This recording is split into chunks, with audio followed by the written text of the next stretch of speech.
In this video, I will show you how to create a post on Instagram on the latest version of the app. If you're new to Instagram or this is your very first time creating a post, then this video is for you. So let's get started. Click on Instagram and then you should see at the top left a plus sign. Just click on it. And here you can post anything, videos or pictures from your mobile phone. So let's say I want to post this. And you can also choose to post multiple pictures, so you can just pick multiple. You can also post videos and pictures at the same time.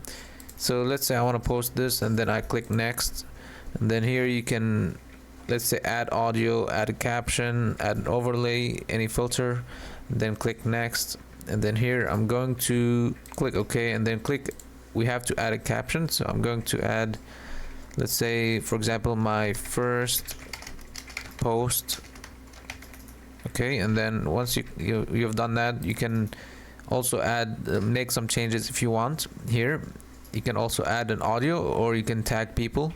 And then you click on share, so click on share, and then you have created the first post. Just go to your profile. Just make sure you update your profile so that you can see it, and then here you can see the first post we have created. That's pretty much it for the video. If you found it helpful, please subscribe to the channel. Thanks for watching.